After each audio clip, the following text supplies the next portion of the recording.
You know, when my good friend Tim Pickens asked me to come out today and MC this event, he had me at Moon. I've been a long time admirer and lover of the idea of going to the moon. As a matter of fact, I famously suggested to Senator John F. Kennedy when I was in high school that maybe we should go to the moon. When I've had a couple of gin and tonics, I take credit for the Apollo program because of that. But I also suggested that he asked me, why do you think we ought to go to the moon? And I said, well, we ought to go up there and mine the blame thing. Because I had a lot of coal miners standing around us, and they all said, heck yeah, we can send us, we can mine anything. And that's the part that we're still missing, is going up and making use of the moon. The Apollo program was wonderful. It was magnificent. But these days, we are going back in a robotic way, and that's very, very important. We are setting the groundwork for the return of humankind to the moon. And that's one of the reasons that we're here today. The moon is the Earth's 8th continent.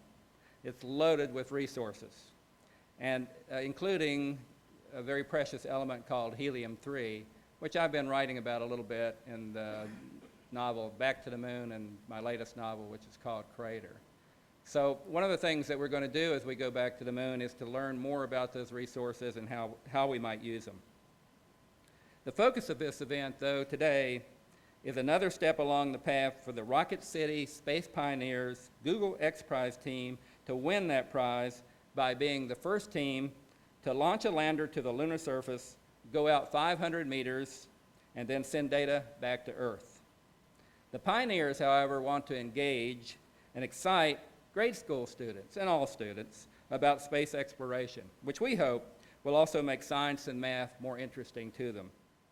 Now, I'd like to introduce my very good friend, Rocket City Space Pioneers team leader and commercial space advisor at Dynetics.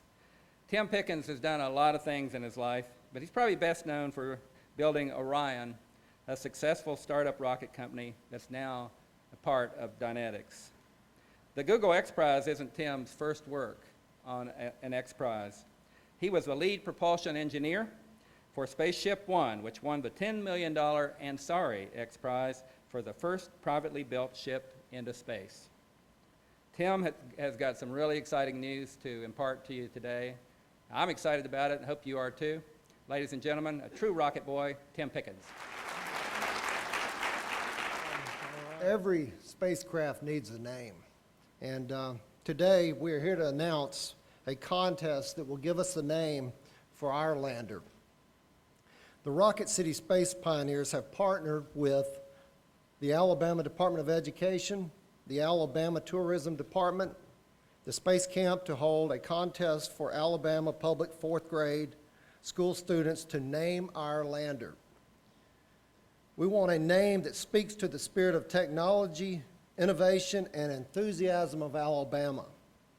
The class with the winning name will get a free trip to Space Camp.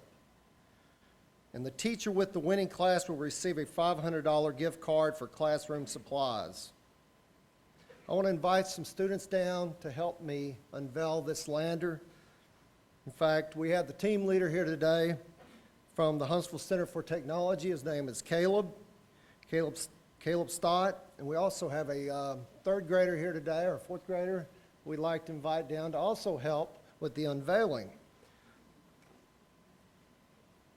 All right. These guys here on the outer side, these guys have worked on this lander for over a year, by the way. Excuse me. It is appropriate that we show you what our lander will look like.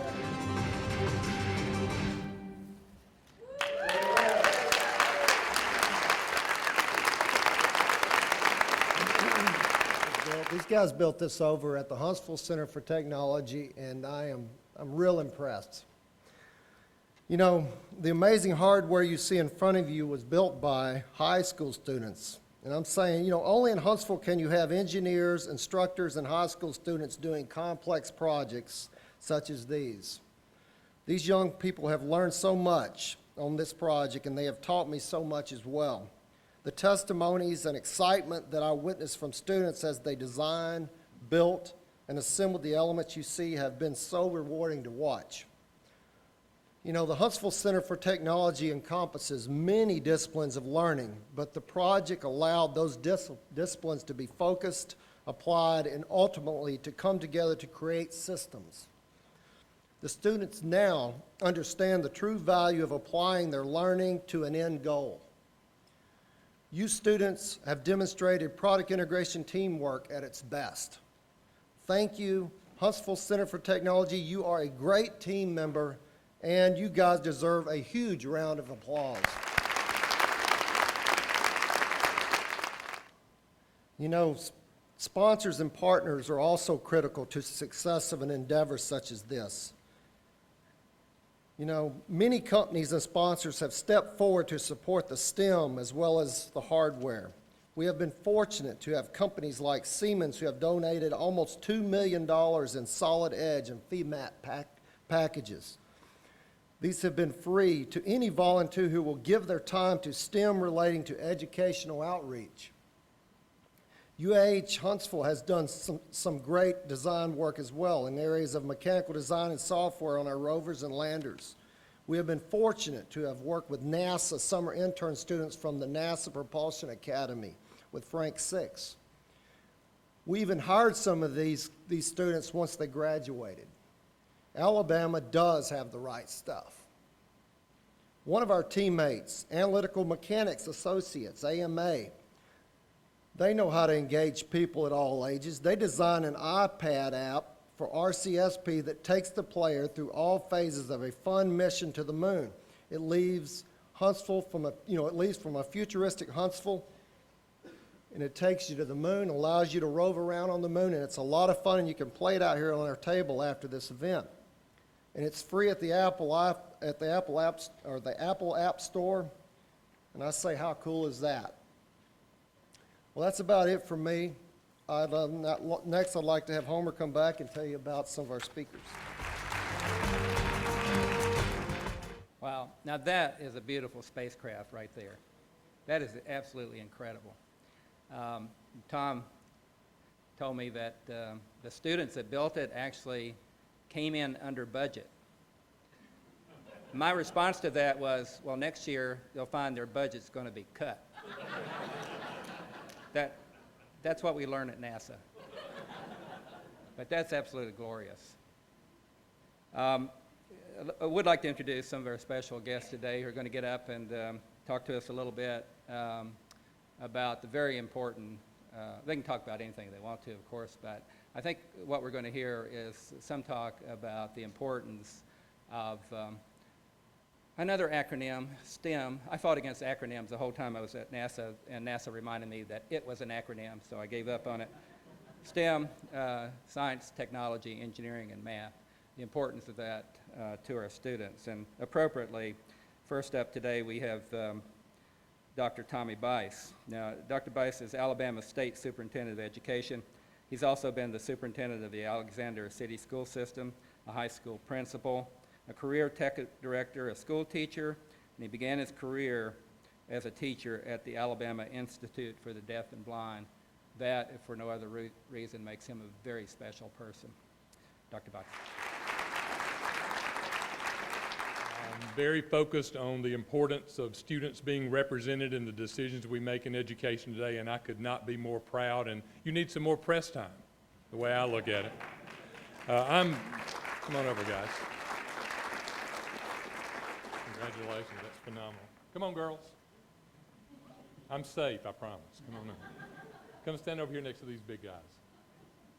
I am really pleased to be with you today to represent the State Board of Education and the entire education family of this state, because it is a milestone to think that we're headed back to the moon, Tim. I'm elated to know what we're about to do, but most importantly, to focus on this new era we live in, this 21st century global environment that we need to be very focused on, that the children that we're preparing in Alabama schools understand exactly what their role is in the future. And it's so encouraging to see that these two young men have taken the academic learnings that they've had at their high schools and at the Huntsville Center for Technology and found a way to apply those to a real-world situation, a real-world problem, and come up with a solution to that will take us back to the moon. How exciting can that be? And I'm so glad these young ladies are with us today, because you're going to be part of this history too. Because what you see these two guys do, we're going to expect you to do the same thing in a couple of years, or now if you're ready, to help us prepare for the future in STEM education. I'm also very encouraged to see the public-private partnership that's represented here today. Too often, education and business and industry and nonprofits function in isolation from one another, and look what can be done when we leverage all of those efforts together to make something remarkable happen like today. So I couldn't be more excited. And then to think that fourth graders in this state, across this state, are about to be part of this exciting event. There are 65,000 fourth graders in the state of Alabama right now, and every one of them are about to have a piece of history in being able to be part of naming the lander and understanding even more about aerospace and the future of space exploration. And we could, just through this experience, be finding those scientists and engineers and future astronauts that are lurking around in fourth grade looking for a purpose in life. So we're so excited to be part of this partnership, and thank you for the work you've done and what we expect you and all your fourth and third grade students to do in the future. Thank you.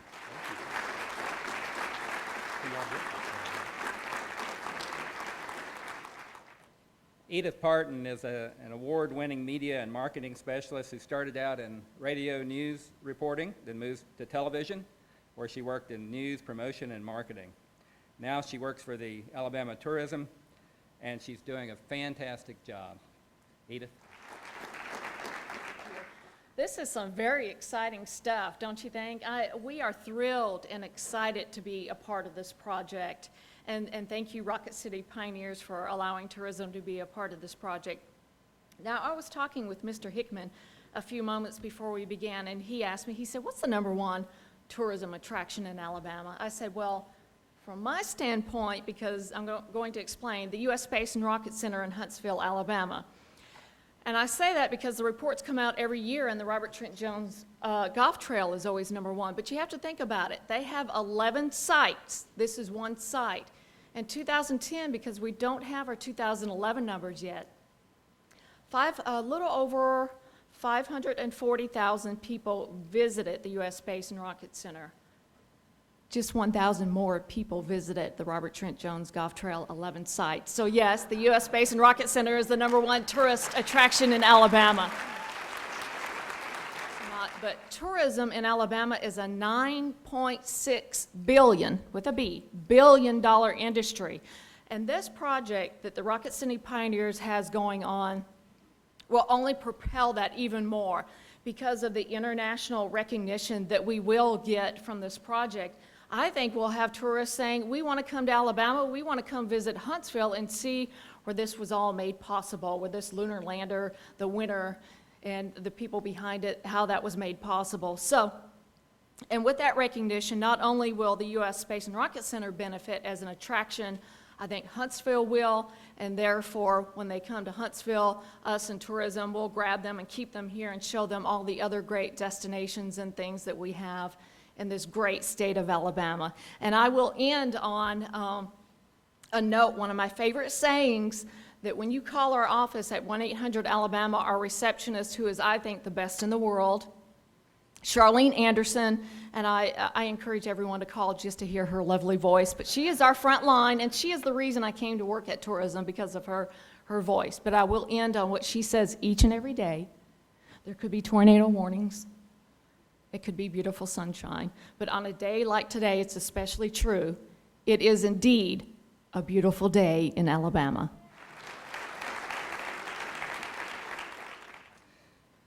Mayor Tommy Bettle is only the 7th mayor in Huntsville's long history. That shows a lot of stability for the Rocket City, I have to say. In Mayor Battle's first year in office, the city of Huntsville was named the #1 city in America by Kiplinger's Personal Finance for 2009 and received a historic AAA bond rating by Standard & Poor, the highest bond rating given and the first in Alabama state history. We're very proud of Huntsville's Mayor, Tommy Battle. Edith, I have to say you are right. This is the #1 tourist attraction in the state of Alabama. We're very happy to say that.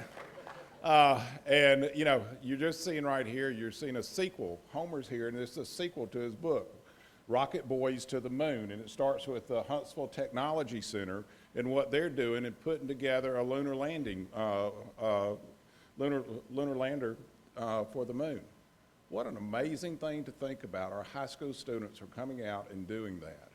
This town has its history built on science, technology, engineering, and mathematics. We've written some of the history books off of what we've learned off that.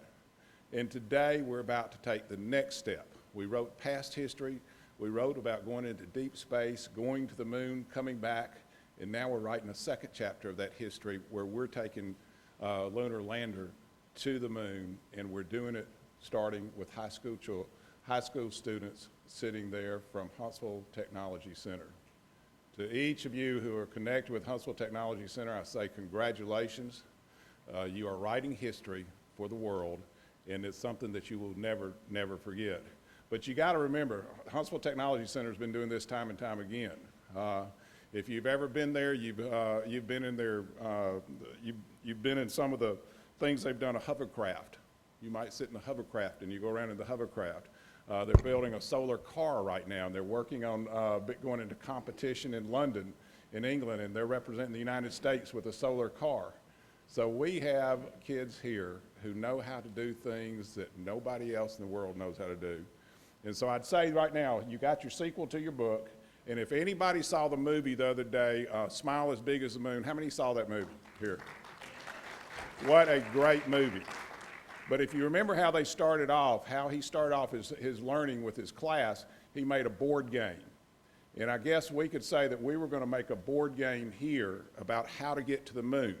And each of you are going to have a piece of that puzzle and put that board game together so we can figure out how to get to the moon. And I was thinking, what a great thing. We could have a board game and name it How to Get to the Moon or To the Moon. But then Tim trumped me when he said that we got an Apple app that does it nowadays, so you don't even need a board game anymore. But this is one of the greatest things. Our fourth graders throughout the state of Alabama will remember this forever because this is their chance to tie into the history of man going back to the moon. And they're having their chance to name this. The science, technology, engineering, mathematics is what's made Huntsville a place that is in the history books and will always stay in the history books with what you've done. Thank you. It was a great movie the other night. Of course, I have to say that Mike in the movie was played by John Corbett, and Jake Gyllenhaal played me in the movie. Which, by the way, for all you young ladies, I actually apologize for not being Jake Gyllenhaal. I always see a lot of distressed faces when they see this old gray-haired dude and wonder where that boy is. Dr. Casey Wardynski received his bachelor's degree at West Point, his master's degree from Harvard University's JFK School of Government, and his doctorate in policy analysis from the Frederick S. Pardee Rand Graduate School. He was a colonel in the U.S. Army, then was the director of the Army's Office of Economic and Manpower Analysis at the U.S. Military Academy. Later, he became the chief financial officer of the Aurora, Colorado City Schools. Now, to our great fortune, he's the superintendent of Huntsville City Schools. We're proud to have him here today, Dr. Wardynski. When I look back on key events in my life, there's 30 seconds sometimes that change your world. And they can change your world for better, or they can change it for worse. These are the sorts of events that change our lives for the better. They create opportunities, they spark the human imagination, and they fire our desire for discovery and creativity. And with that, we have partnered education, which helps us make all that possible. Here today, we've got leaders from education from our state, which we're grateful for their support. And we've got leaders from industry, those that provide the resources and those that convert the resources into human learning. Our students are at the foundation of this effort. They will look at these events as key 30 seconds in their life. We don't know what they'll achieve, but we know it'll be great. We know it'll be great because of the partnership with gentlemen such as Homer and Tim, the leadership of gentlemen such as Tommy Battle and Tommy Bice, and of course, those who help us recollect where we came from and help us understand where we're going, Dr. Barnhart. So we really appreciate your support. And for our students, I am in awe. The idea that fourth graders and high school students at HCT can be at the forefront of such activities is simply impressive. We're building on this effort within Huntsville City Schools. I've had the opportunity to meet with leaders such as Tim, business leaders, to learn how we can expand upon these efforts to bring it to the doorstep of more of our students where they learn every day in their schools. Career readiness in our minds is vital to college readiness. The two are synonymous. If you're career ready, you are college ready, and if you're college ready, you're career ready. And the ability to leverage these endeavors, which sparks the imagination of young adults, will be key to wrapping their minds around things that are a little less exciting, perhaps a little more mundane, but the things that help learning take place. And those are the things called numeracy and literacy. And when they understand what they can do when they're a numerate and literate adult, they'll see the benefit of that through the work of Tim, the achievements of gentlemen such as Homer, and of course the leadership of the gentlemen that are here in this room today and the ladies that are here in this room today. So I thank you for this opportunity to just celebrate this event, and I look forward to many, many more great steps that are sure to follow. Thank you very much. Tom Baumbach is president of Dynetics. He has more than 36 years of experience in missile defense and sensor systems analysis. He holds a master's degree in electrical engineering from Columbia University and a bachelor's in engineering physics from the University of California, Berkeley. He's also a graduate of Stanford University's financial management program and senior executive program for growing companies. He's not only a great manager, he is a really good engineer. Tim told me to say that. But we're just kidding. Tom? Well, represents our future here in Huntsville, because our future is tightly coupled to space and going back to the moon. You know, Huntsville is truly a great place to live and to work. And I've been fortunate enough to be president of Dynetics, and I've come to know what it takes in terms of great teams, great leadership, and great minds to solve complex issues. I'm still just amazed at what HCT did in building this full-size prototype of both the rover and the lander. I don't know how many of you caught it in the video, but they also built a simulator of the regolith of the moon. They worked with some retired NASA engineers, made that composition of that soil and all that as accurate as it could be to let us do some of our trade-offs and traction and those kind of things. Now, I've actually been working for about 44 years, and I've observed a lot of different folks, high-performance people, creative people. And I'll tell you what, I've come to the conclusion that the majority of the truly creative and productive people in science, technology, engineering, and mathematics have a vision for where they're headed by the time they're 10 or 11 years old. I see it in my grandchildren. It's a fire, it's a spark. And we, in this outreach here, really are trying to touch a little bit of spark in those fourth graders who are going to name this lander. I hope that it is going to stimulate that age group. And I got to say, Dynetics is maybe a little bit selfish in that, because we need those students in our workforce in another 15 years or whatever for the next generation of Dynetics employees.